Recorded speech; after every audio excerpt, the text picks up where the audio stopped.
Okay friends, આપણે સ્વાધ્યાય 5.1 શરૂ કરીએ છીએ, જેમાં ક્વેશ્ચન પહેલો શું કહે છે કે ટેક્સીનું ભાડું પ્રથમ કિલોમીટર માટે ₹15 છે અને પછીના વધારાના પ્રત્યેક કિલોમીટર માટે કેટલા રૂપિયા લે છે?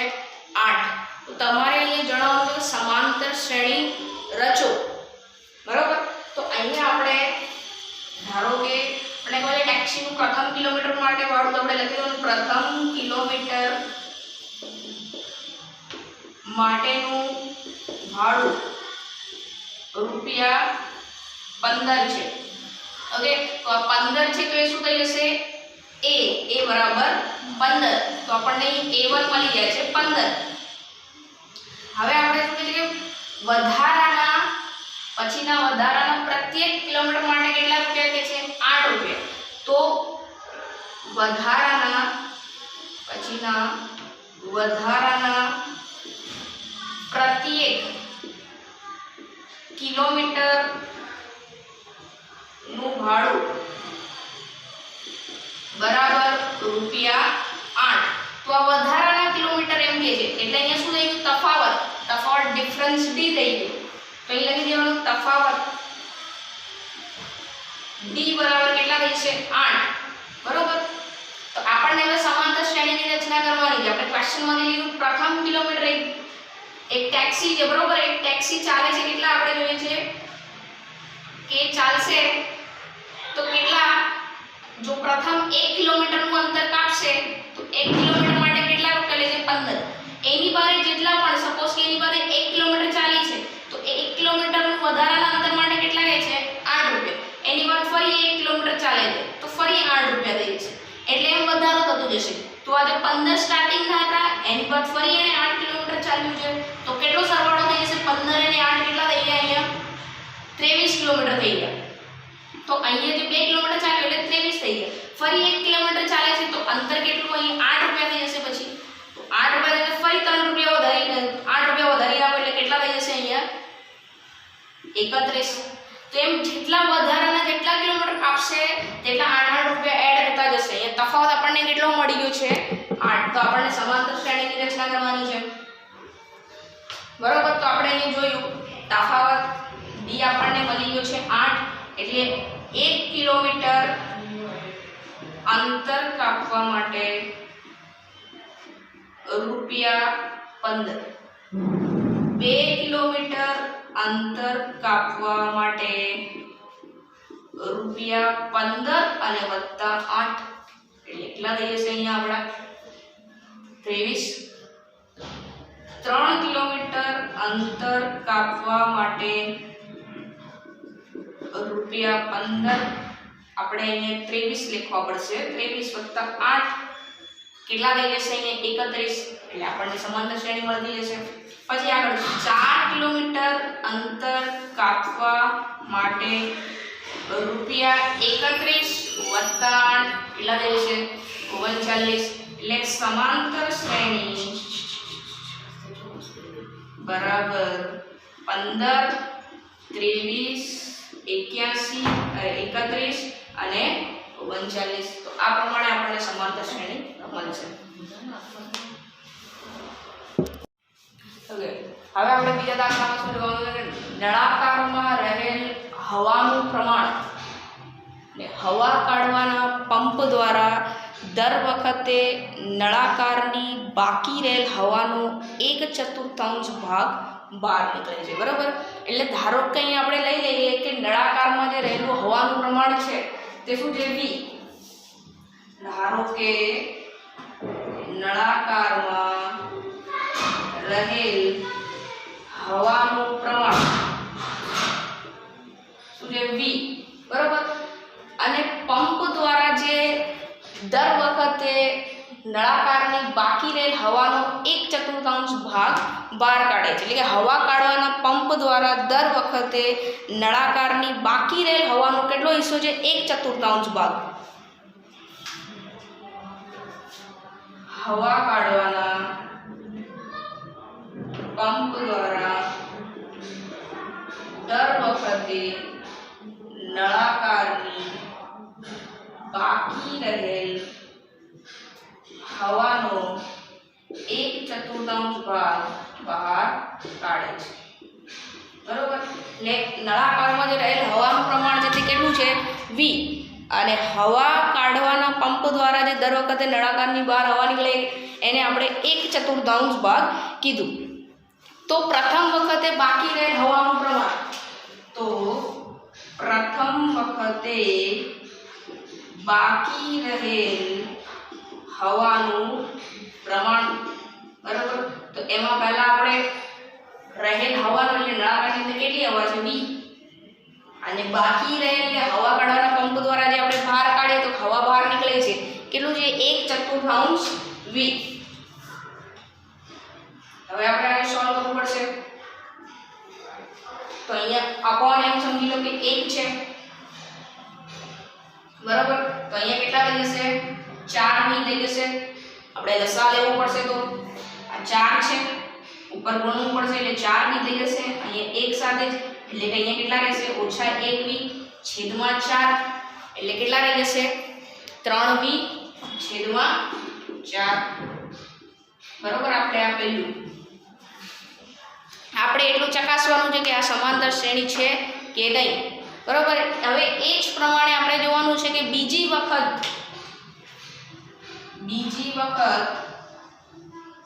બાકી રહેલ હવાનું પ્રમાણ, તો બીજી વખત આપણે જોવાનું છે એટલે આપણે લાસ્ટ આપણો શું આન્સર આવ્યો એટલે 3v છેદમાં v માઈનસ આપણે શું જોવાનું છે હવે 1/4 આપણે કીધું હવા બાકી હવા કાઢવાના પંપ દ્વારા દર વખતે નળાકારની બહાર કેટલી હવા ફેંકતું હતું 1/4, અહીંયા પણ આપણે 1/4 જ મૂક્યું હતું, બરોબર। 1/4 અહીં પાછું મૂક્યું છે, પણ આપણે લાસ્ટ શું અહીંયા v ની લાસ્ટ આપણે શું વેલ્યુ કીધી 3v છેદમાં 4 આ જોયું હતું। એટલે હવે આપણે આને સોલ્વ કરીશું, તો શું થશે પહેલા આપણે શું કરીએ છીએ અહીંયા બ્રેકેટને સોલ્વ કરી દઈશું બાજુમાં, બરોબર। એટલે આ આપણે એમ લખ્યું એમને એમ જ 3v છેદમાં v ઓછા 3 × 3v અને છેદમાં શું થઈ જશે 4 ચોક 16 થઈ જશે। હવે આપણે લસાનો અહીંયા તો લસા લેતા આપણે શું અહીંયા નીચે લસા આપણે કેટલો લીધો છે 7 છે, તો આપણે કેટલો અહીંયા લસા આપણે કેટલા ઉમેરવા પડશે તો 16 થશે, તો 4 જ ઉમેરવા પડશે, 4 ચોક 16 થઈ જશે। હવે 4 ને ઉપર ગુણીશું આપણે તો 4 કરી 12 એટલે 12v ઓછા અહીં 16 છે એટલે અહીં તો એક જ ખાલી ગુણાકાર કરવો પડશે એટલે ઓછા 3v જ રહેશે, 12v માંથી 3 બીજા તો કેટલા રહેશે 9 છેદમાં 16, તો આપણને બીજું મળ્યું। એ જ પ્રમાણે હવે આપણે જોઈશું ત્રીજી વખત બાકી રહેલ હવાનું પ્રમાણ જોવાનું છે, ત્રીજી વખત બાકી રહેલ હવાનું પ્રમાણ, હવે ત્રીજી વખત બાકી રહેલ હવાનું પ્રમાણ એટલે આપણે લાસ્ટ કેટલું આન્સર છે આપણો 9v, તો 9v છેદમાં 16, બરોબર। એ જ પ્રમાણે અહીંયા શું છે 1/4 અને આપણો લાસ્ટ આન્સર શું હતો 9v ઓછા 4 છેદમાં 4, એટલે હવે આપણે આને કૌંસને આપણે બ્રેકેટને છોડી કાઢીએ છીએ કે શું થશે 9v છેદમાં 16 ઓછા અને 16 છે 16 ચોક 64 થશે, બરોબર। એટલે અહીંયા લસા નીચે શું આવશે 64 અને ઉપર અહીંયા કેટલા મૂકવા પડશે આપણને 4, અહીંયા એક જ છે તો 4 ગુણીશું એટલે કેટલા થશે 9 ચોક 36 થશે ઓછા આ 1 છે એટલે અહીંયા તો 9v જ રહેશે, તો હવે આપણને 36 માંથી 9 જશે એટલે કેટલા રહેશે 27 રહેશે, એટલે 27 છેદમાં કેટલા થશે 64v। તો ત્રીજું એ જ પ્રમાણે ચોથું જોતા જાઓ તમે, તો આપણે શું 3v ફર્સ્ટ વખતે બીજી વખતે છેદમાં 4 પછી આપણે 9v, તો આપણે જોઈ શકીએ છીએ કે ભાઈ 9v એટલે કે આપણે 3 નો વર્ગ અને પેલો 4 ચોક 16 થઈ જશે, એ જ પ્રમાણે 27 એટલે અને નીચે શું છે 64 છે આપણું, તો આપણે અહીંયા 3 નો ઘન કરી દઈશું, તો આપણને આ સમાંતર શ્રેણી મળતી નથી. તો લખી દઈશું આપણે સમાંતર શ્રેણી નથી. ઓકે ઓકે હવે ત્રીજા નંબરના દાખલામાં શું કહે છે કે પ્રત્યેક મીટરના ખોદકામ બાદ એક કૂવો ખોદવા માટે લાગતો ખર્ચ કેટલો થાય છે? પ્રથમ મીટરના રૂપિયા 150 થાય છે અને એના પછીના પ્રત્યેક મીટર દીઠ કેટલા રૂપિયા થાય છે? 50 પ્રમાણે વધતો જાય છે. એટલે કે ખોદકામ માટે કૂવો છે, એ કૂવો ખોદવા માટે જે પ્રથમ એક જે કિલોમીટર છે એના માટે કેટલા રૂપિયા તમારે 150 રૂપિયાનો ખર્ચ થાય છે અને એની પર જેટલા મીટર એ ખોદશે તો એ 50 પ્રમાણે વધતો જશે. તો આ પ્રમાણે આપણે હવે સમાંતર શ્રેણી લાવવાની છે. તો પ્રથમ મીટર ખોદકામ કરતા ખર્ચ બરાબર રૂપિયા 150 બરોબર. તો આ આપણને શું મળી જશે? A1. ત્યારબાદના પછીના પ્રત્યેક મીટર માટે રૂપિયા 50 બરોબર. તો આપણે અહીંયા રૂપિયા 150 વત્તા 50 લઈ લઈએ તો કેટલા મળશે આપણને? રૂપિયા 200. તો આપણને A2 મળ્યું. અહીંયા ફરી પછીના પ્રત્યેક તો આપણે અહીંયા જો હવે હજી અહીંયા એક પછી અહીંયા બીજું હતું અહીંયા ત્રીજું 3 મીટર દીઠ રૂપિયા 200 વત્તા રૂપિયા 50 એટલે કેટલા થશે? રૂપિયા 250 એટલે આપણને A3 મળ્યું. હવે 4 મીટર દીઠ ખોદકામ કરતા કેટલું થશે? તો રૂપિયા 250 વત્તા વધારાનું કેટલું થયું? રૂપિયા 50. તો કેટલા થઈ ગયા? રૂપિયા 300. તો સમાંતર શ્રેણી આપણને મળે છે. અહીંયા તો સમાંતર શ્રેણી બરાબર 150 200 50 ઉમેરાતા જશે 250 300 બરાબર. તો આપણને સમાંતર શ્રેણી અહીંયા મળી જાય. બિલકુલ સિમ્પલ છે કે એક ખાડો આપણે ખોદીએ છીએ કૂવો ખોદવા માટે પ્રથમ એટલે 1 કિલોમીટર જેટલું તમે ખોદશો તો એમાં 150 રૂપિયા તમને મળશે.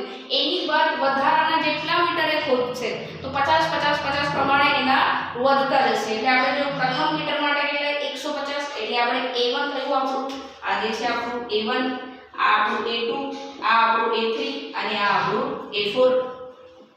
એટલે જેમ જેમ વધતા જાય તેમ તેમ 50 રૂપિયા વધતા જશે. તફાવત આપણને 50 ડિફરન્સ ડી છે. આપણો જે પહેલો દાખલો હતો એ જ મુજબનો થોડો ઘણો અહીંયા છે. ઓકે અહીંયા શું કહે છે? 8% વાર્ષિક ચક્રવૃદ્ધિ દરથી શરૂઆતમાં રકમ રૂપિયા 10,000 માં મૂકેલ હોય તો દર વર્ષે ખાતામાં જમા થતી રકમ કેટલી? એટલે તમે 10,000 રૂપિયા મૂકી આપ્યા અને ચક્રવૃદ્ધિ વ્યાજ એના પર વાર્ષિક કિલોમાં 8% દરે મળે છે તો દર વર્ષે ખાતામાં કેટલી જમા થતી હશે? તો આપણને અહીં શું છે કે સમાંતર શ્રેણી લાવવાની છે. અહીંયા પણ એમ જે મળશે સમાંતર શ્રેણી છે કે નહીં એ આપણને જોવાનું છે. જ્યારે પણ આવા ચક્રવૃદ્ધિ વ્યાજવાળા દાખલા આવે ત્યારે તમને સૂત્ર એનું ખબર હશે કે શું હશે. તો પ્રથમ વર્ષને અંતે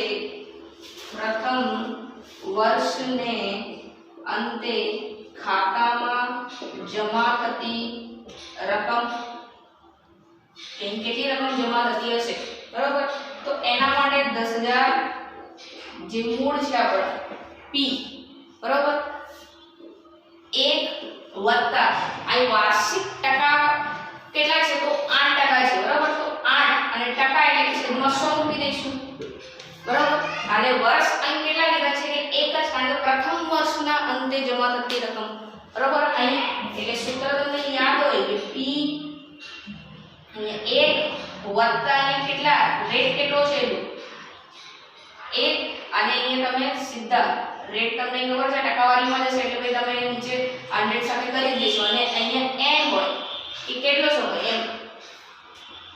તો એ જ પ્રમાણે આપણે અહીંયા કેટલી રકમ છે 10,000 છે એક છે અને અહીંયા રેટ કેટલો એટલે અહીંયા કેટલા 8% દરે છે બરોબર.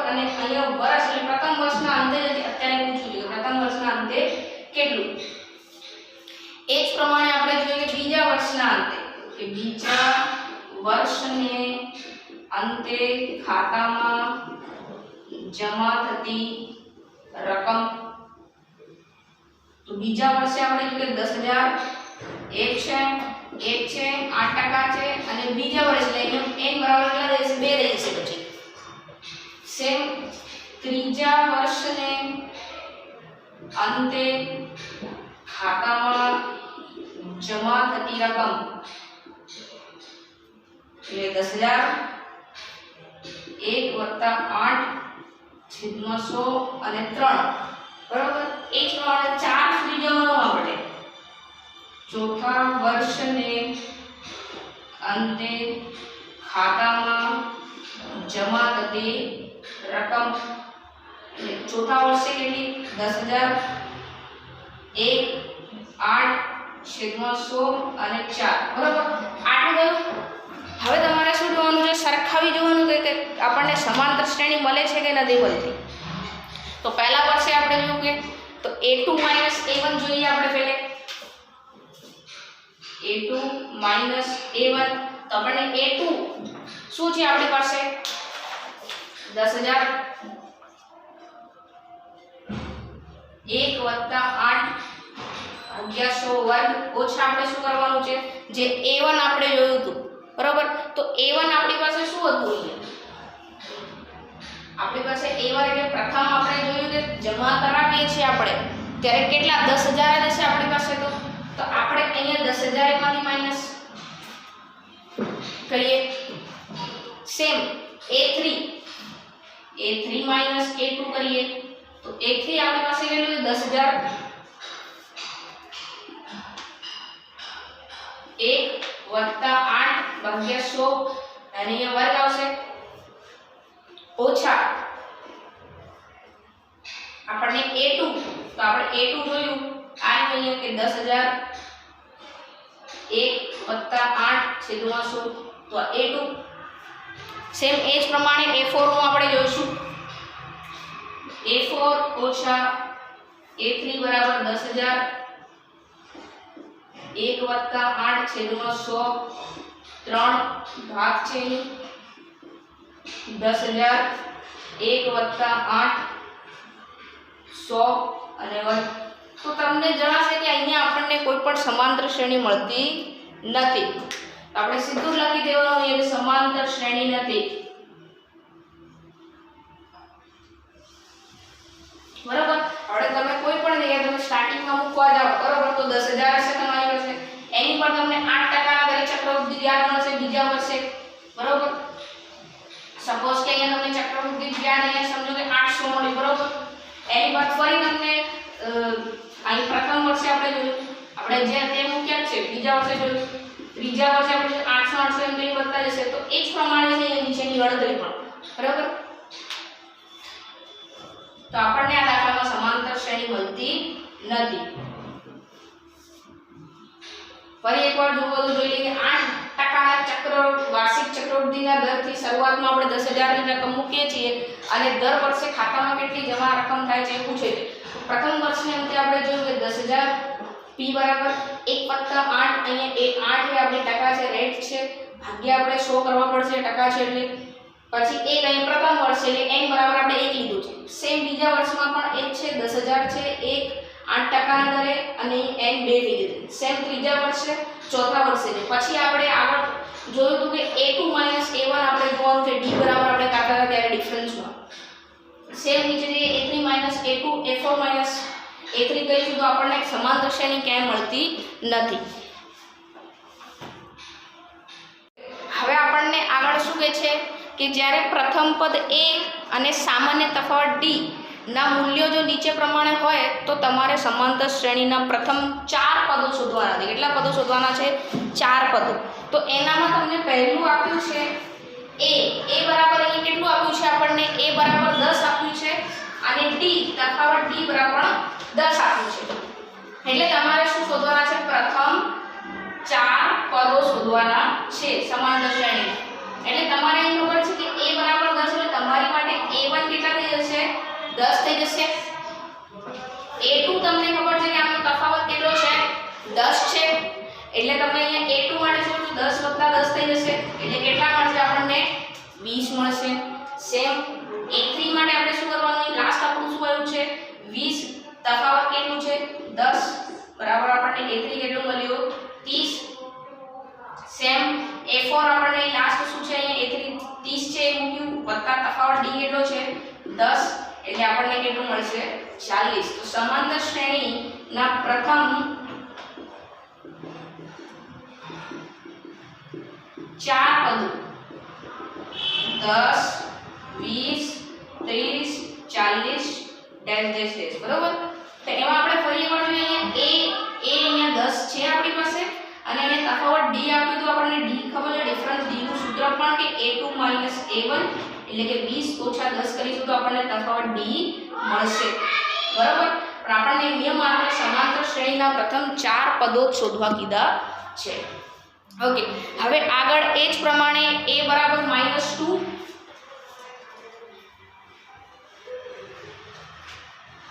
અને ડિફરન્સ D બરાબર કેટલું આપેલું છે આપણને? ડિફરન્સ D બરાબર અહીંયા 0 છે. તો એ જ પ્રમાણે તમારે કરવાના છે આગળ દાખલા બરાબર. એટલે આ છઠ્ઠો દાખલો તમને હોમવર્કમાં એક્સરસાઇઝ 2 બીજો દાખલો છે બરાબર. આની અંદર પ્રશ્ન નંબર 2 નો બીજો દાખલો. પ્રશ્ન નંબર 2 નો બીજો દાખલો જે તમારે હોમવર્કમાં કરવાનો છે.